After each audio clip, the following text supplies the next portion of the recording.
The moment my sister-in-law stood up from her chair, raised her champagne glass, and announced to every single person at that rehearsal dinner, "Marcus, show everyone at this table what a real brother looks like. Pay for tonight. All of it." I felt something inside me go completely still. Not afraid. Not angry. Still. Because 3 days earlier, I had already moved every dollar out of our joint account. My name is Nora, and I've been married to my husband for 3 years. 3 years of quietly watching, carefully documenting, and patiently waiting for exactly this moment. And now, as my husband reached across the white linen table toward my purse with that familiar proud smile on his face, the one he always wore when he got to perform. Generosity with my money, I simply folded my hands in my lap and let it happen. He had no idea what was inside that purse.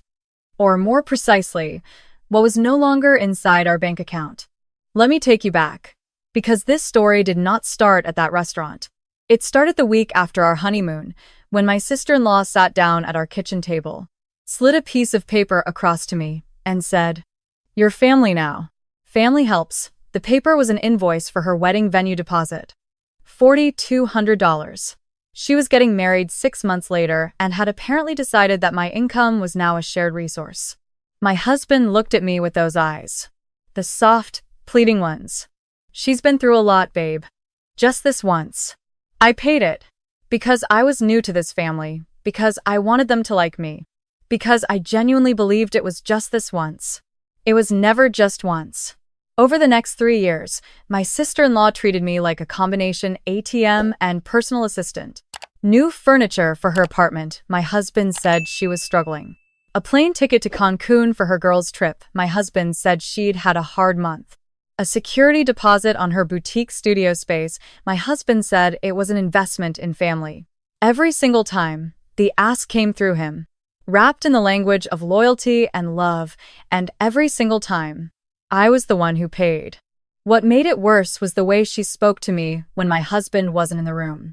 The comments about how I dressed, the jokes about how I cooked, the way she'd look at me at family dinners, head slightly tilted, like I was a piece of furniture she hadn't chosen but was forced to live with. When I tried to talk to my husband about it, he'd say I was being sensitive. When I asked him to set boundaries, he'd say I was making things hard. When I told him point blank that his sister had asked me directly for money 3 times in 1 month, he said, "She's family, Nora. What do you want me to do?" I wanted him to see me. That was all. I wanted him to look at what was happening and choose me, just once, the way he chose her every single time. He never did. So, I stopped asking and started planning. I need you to understand something about who I am. I'm a CPA. I have spent my entire career understanding exactly how money moves, where it goes, and more importantly, how to protect it. I manage accounts for small businesses. I understand asset structures. And I know precisely what a joint account means legally in our state and exactly what it means when one spouse moves funds without the other's knowledge. So, when my sister-in-law announced her engagement last spring to a man who, within 2 weeks of meeting me, had already borrowed my husband's credit card twice, I did not panic. I made a plan. I opened a new individual account at a different bank. I began slowly, methodically moving my portion of our shared savings. Not all at once that would have been noticeable. Paycheck by paycheck, transfer by transfer, over 4 months. My earnings, my contributions, the bonus I had received in February that my husband already had plans for, plans that involved his sister's boutique expansion, and a number I had never agreed to. All of it, quietly redirected. I also called my attorney. Her name is Patricia, and she's the kind of woman who speaks in complete sentences and never raises her voice, which somehow makes everything she says twice as terrifying. I laid out 3 years of financial records. Every transfer, every Venmo, every loan that was never repaid. She looked at the spreadsheet I had prepared, was quiet for a long moment, and then said, "Nora, this is a pattern. This is documented coercion." She told me what my options were. I told her I wasn't ready to file yet. I told her I wanted to wait for the right moment. She asked me why. I told her, because I wanted them to do it to themselves, publicly, one final time. I wanted there to be witnesses. I wanted the ending to happen in a room full of people.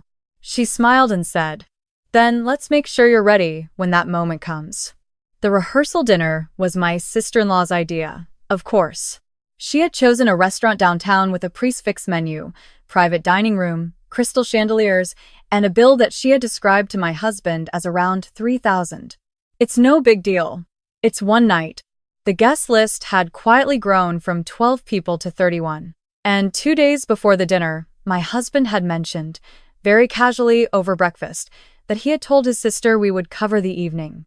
I looked up from my coffee. You told her we'd cover a $3,200 dinner for 31 people. He had the grace to look slightly uncomfortable. She's getting married, Nora. It's a big moment for her. It's always a big moment for her. Can we not do this right now? I set down my coffee cup, looked at him for a long moment. Sure, I said. We cannot do this right now. He interpreted that as agreement. He always did.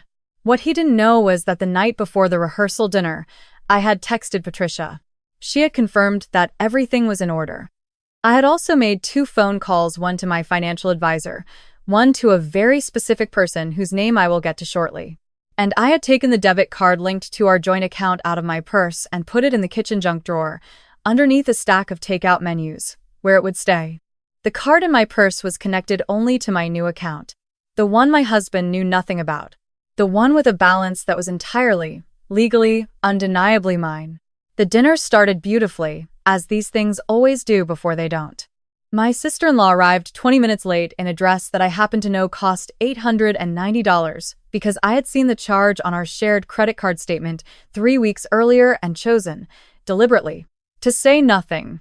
Her fiancé trailed behind her with the particular expression of a man who understood that his primary role this evening was to look proud.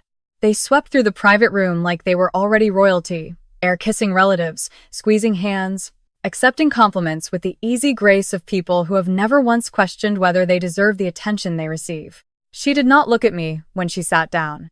She never did until she needed something. The meal was extraordinary, I'll give her that. 4 courses. A wine pairing that the sommelier presented with what I can only describe as visible reverence. Laughter and toasts, and the particular warmth of a room full of people celebrating something they believed to be true. I watched my husband relax into his chair, watched him become the version of himself he only ever was in his sister's orbit, expansive, easy, generous. I wondered, not for the first time, what it would have been like to be married to that man. Then the dessert plates were being cleared, and the room shifted in the way rooms do when something is about to be performed rather than simply felt. My sister-in-law stood. She tapped her champagne glass. The room quieted. I just want to say, she began, voice perfectly calibrated for maximum effect, how grateful I am that the most important people in my life are all in this room tonight. She looked around slowly, letting her eyes land on each face like a benediction. And I want to take a moment to acknowledge my brother, who has always shown up for me, no matter what. Her voice got softer, sweeter. The way a fishhook looks nothing like a fishhook until it's already done its work. Marcus, you have been my rock. And tonight she tilted her head toward him, smiling. I'd love for you to show everyone here what that love looks like. Take care of tonight, all of it. 31 people looked at my husband. My husband looked at me. He reached toward my purse. And I let him take it. He was so confident. That was the part that still gets me. Even now, the sheer unthinking confidence of a man who has never once been surprised by his wife. He pulled my purse across the table, unzipped it, reached in, and withdrew the card with the small efficient motion of someone completing a routine task. He didn't look at it. He just handed it to the server. My sister-in-law raised her champagne glass higher. The server walked the card to the terminal near the door. I watched the second hand on the decorative wall clock make half a rotation. The server came back. She leaned down, and her voice was professionally quiet, but the room had gone quiet enough that several people heard. I'm sorry, sir. This card is being declined. My husband frowned. Run it again. I've run it twice, sir. Something shifted in the room. Not loudly. Just a small atmospheric change, the way a room feels different 1 second before a glass falls. My sister-in-law's smile stayed in place, but her eyes went sharp. Marcus. It's fine, he said, with the tight, controlled voice of a man managing an embarrassment. He turned to me. "Nora, do you have another card in there?" "I don't," I said. Very calm, very clear. He blinked. "What do you mean you don't?" "You always have the backup." "Not tonight." My sister-in-law set down her glass. "Nora." Her voice had shifted into the register she used when she was reminding me of my place. "This is my rehearsal dinner. Is there a problem with your card?" I looked at her, not with anger. I had spent 3 years burning through anger in private so that I would have none of it left for this moment. What I had instead was clarity. "The card is fine," I said. "The account it draws from is empty." The silence was immediate and total. My husband's face did something complicated. "What?" "The joint account," I said, still in that same quiet voice. "It's empty. There's nothing in it." He stopped, started again. "That's not possible." I transferred, he stopped again, and I watched him remember, in real time, what he had transferred out of that account 2 weeks earlier. The money he had moved to his sister without telling me, for the boutique, for the expansion. The money he had been so certain I wouldn't notice because he had been so certain, for 3 years, that I wasn't paying attention. "You transferred it," I said gently. "Yes. I know." My sister-in-law's fiancé had gone very still beside her. "Ethan." My sister-in-law's voice cracked on his name. She had remembered, apparently, that her brother knew exactly where that money had gone. "Ethan, what is she talking about?" But my husband was still looking at me. And for the first time in 3 years, he looked at me the way I had always wanted him to, with his full attention, every distraction stripped away, seeing me completely. "The tragedy is that it took this. The balance is 0, I said, because your brother moved what was left to you. And because 4 months ago, I began moving my contributions to a separate account. My contributions, Marcus. Documented, paycheck by paycheck, going back to the day we got married." I paused. "My attorney has the records." The word attorney landed in the room like a stone into still water. "Nora." His voice was very quiet now. "What did you do?" "I protected myself," I said. "Something I should have done 3 years ago." My sister-in-law stood up so fast her chair scraped back. "You're ruining my rehearsal dinner." I turned to look at her. "I'm settling a bill," I said. "I'll do that. I told you I would handle it, and I will. But I want everyone in this room to understand exactly what has been happening before I do. You have no right." "I've spent 3 years funding your lifestyle," I said. The calmness in my own voice was almost strange to me. "The deposit on this venue, the girls' trip, the furniture, your security deposit, your boutique expansion, which your brother paid for using money from our joint account without telling me. I have every receipt, every transfer, every message where he confirmed it to you." I looked around the table. There were faces I recognized, her parents, his aunt, 3 of her friends, people who had sat across from me at holiday tables and treated me like background. "I'm not angry," I said. "I just thought you should all know before I pay this bill what the money you've been spending actually belongs to." The room did not move. My sister-in-law's mother had pressed one hand over her mouth. My husband's father, a quiet man I had always liked, was looking at his son with an expression I could not quite read. The restaurant manager had appeared at the edge of the room, drawn by the silence the way managers always are, the instinct that tells them something has broken. I reached into my purse and took out my phone. I opened my banking app. I looked up at the manager. "I'll take care of the balance now," I said. "Could you bring the terminal?" My sister-in-law found her voice. "You don't get to make a speech and then act like a hero. You just humiliated my brother in front of our entire family." "I told the truth in front of your entire family," I said. "That's different." My husband's hand came down on my arm. Not hard, just present. "Nora, please. We can go home and figure this out. Just pay it and let's go home."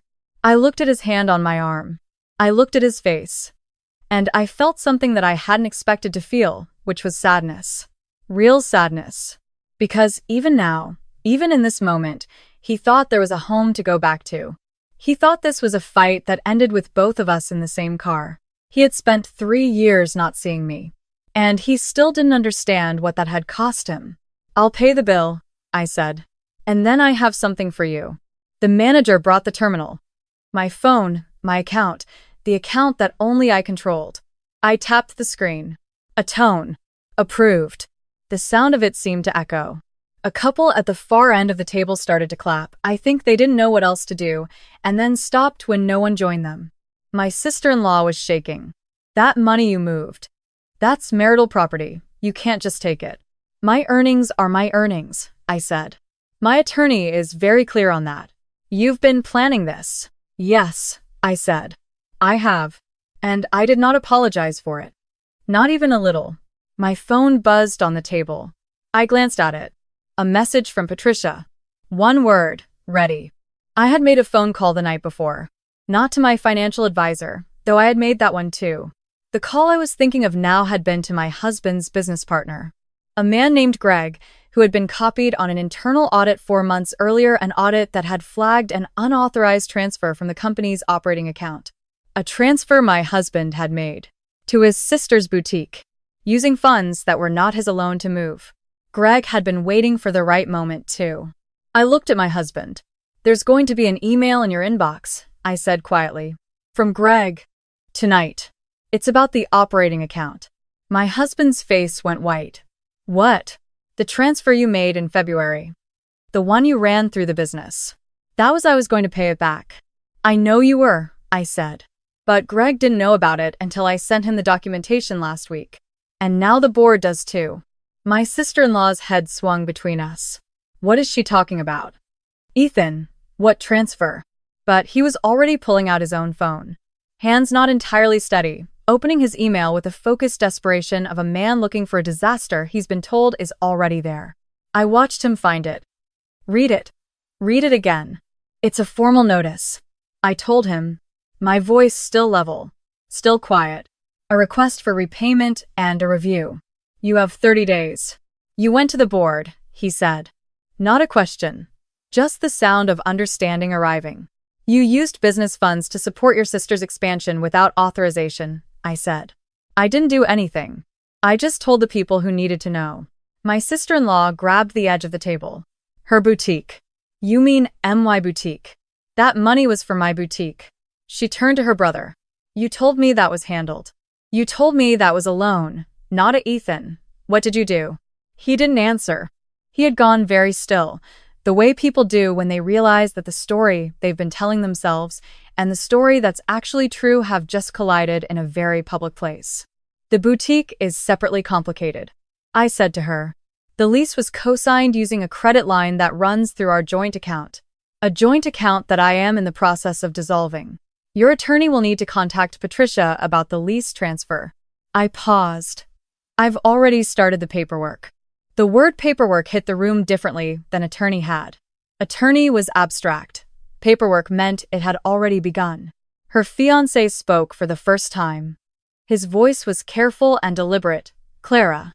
He said her name with the gravity of a man choosing his words in front of witnesses.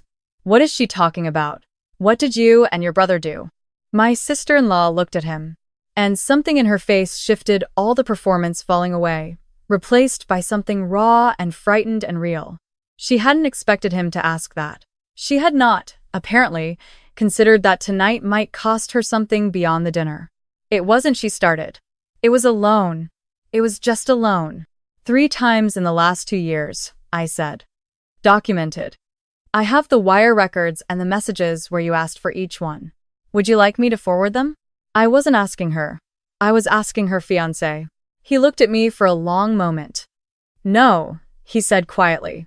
I think I have what I need. The table had gone completely still. My sister-in-law's mother finally lowered her hand from her mouth. Her father was staring at the tablecloth. There are moments in family dynamics that become before and after lines, the kind that everyone in the room will reference for years, the dinnerware. This was that moment. I could feel it happening in real time, the way you can sometimes feel weather change. I stood. I smoothed my dress. It was a good dress. I had bought it for myself, with my own money, from my own account, and no one had been consulted. My husband rose immediately. Nora, please, just tell me what you need me to do. Tell me and I'll do it. I looked at him. The sadness was still there. I had expected to feel triumphant, and I didn't, not really. I felt tired in the way that you feel tired when something you've been holding for a very long time finally leaves your hands. I needed you to do it 3 years ago, I said. I needed you to look at what your sister was doing and choose me, just once. Just once I needed to be the person you showed up for. I let that sit for a second. But you didn't. And I stopped waiting. I can change. I know you think that, I said. And I meant it. But I've already filed, Marcus. 3 days ago. The same day I closed the account. I reached into my purse. Patricia had the papers served this afternoon. You'll have received them by now. He looked at his phone. He hadn't checked his texts. He checked them now. He looked up at me with an expression that I had no category for. The house is in my name, I said. You know that. You signed the paperwork. My down payment, my mortgage, my name on the deed. The separation agreement has a 60-day timeline for you to arrange alternative housing. I kept my voice gentle, not because I felt victorious, but because I had run out of anger a long time ago, and what was left was just the truth, plainly stated. I'm not trying to destroy you. I want you to understand that. I'm just done. My sister-in-law made a sound that wasn't quite a word. I picked up my clutch. I looked at her parents, whom I had genuinely liked. I'm sorry this happened in front of you, I said. And that part I meant completely. Then I looked at her. She was standing very straight, but her eyes were bright in a way that wasn't composure. You planned all of this, she said. You sat here all night knowing you were going to do this. I sat here for 3 years knowing you were doing this, I said. Tonight I just stopped letting it happen. She opened her mouth. Closed it. There are things people say when they've run out of the kind of argument that anyone else will find convincing. Usually they fall back on character, on fairness, on the language of injury. I had heard every version of it in my own head. In the 3 years I had spent talking myself out of exactly this moment, telling myself I was wrong. I was sensitive. I was making things hard. I had no interest in hearing it from her. So I turned before she could begin. I walked to the manager, thanked him sincerely for the evening, and handed him a business card, Patricia's, actually, which she had asked me to leave in the event of any questions about the lease. He took it with the particular professionalism of someone who has witnessed considerably more than he intended to this evening. The private dining room had French doors. I pushed one open. The main restaurant beyond was warm and bright and full of strangers eating their meals, completely unaware that 30 feet away, 3 years of a marriage had just been handed back to the person it had cost the most. I walked through it without stopping. Through the front door, out into the evening air, which was cool and smelled like rain was coming. The good kind of rain that arrives after a long dry stretch and leaves everything cleaner. I stood on the sidewalk and I breathed. My phone buzzed. Patricia, how did it go? I typed back. Paid the bill. Left the papers. Done. 3 dots. Then, proud of you. Call me in the morning. I put the phone in my purse, the purse that was mine, with the card that was mine, connected to the account that was mine, funded by the money I had earned, that no one would ever move without my knowing again. A cab came around the corner and I raised my hand. In the back seat, riding home to the house that had my name and only my name on the deed, I thought about the version of myself who had stood in this family's kitchen 3 years ago and paid a venue deposit to make someone like me. I thought about how long she had waited, how much she had absorbed, how carefully she had watched and documented and planned, not out of cruelty, but out of the slow accumulation of understanding that no one was coming to fix this except herself. I didn't feel like a different person. I felt like the same person I had always been, finally in a room with enough space to stand at full height. My phone buzzed again. A number I didn't recognize. I let it go to voicemail. Then a text from my mother-in-law. My soon-to-be former mother-in-law. Just 3 words. I'm so sorry. I looked at it for a long time, and I wrote back too. I know. The city went past the cab windows, lit up and ongoing, the way cities always are, indifferent to individual reckonings, full of 1,000 other stories. Somewhere across town, in a private dining room with crystal chandeliers and the remains of a very expensive dinner, my husband was reading a separation agreement, and his sister was explaining something to her fiancé that was going to require considerably more than one conversation. And I was going home. For the first time in 3 years, I was going home to something that was entirely mine, my space. My quiet. My name on the door and no one else's expectations inside it. No bill I hadn't agreed to. No account I didn't control. No moment where I had to decide how much of myself to absorb before I disappeared. The cab stopped. I paid with my card. I got out. I stood on the front walk and looked at the house for a moment. It was just a house. It needed the gutters cleaned and the front garden was overdue and one of the porch lights had been out for 2 weeks, but it was mine, completely and only mine, and that word had never felt so large before. I unlocked the door, stepped inside, closed it behind me, sat down on the floor of my own entryway, back against the door, and let out the longest breath of my life. I had not cried in 3 years. Not once. I had been too busy being careful, too busy being precise, too busy being the person who was going to make this right when the time came. The time had come. The thing was done. I cried then not from sadness, and not from relief exactly, but from the particular exhaustion of someone who has been carrying something heavy for a very long time and has finally, set it down. After a while, I stopped, got up, washed my face in the kitchen sink, put the kettle on, sat at my own kitchen table with a cup of tea and the quiet, and thought about what comes next. And for the first time in 3 years, what came next was entirely, unconditionally up to me.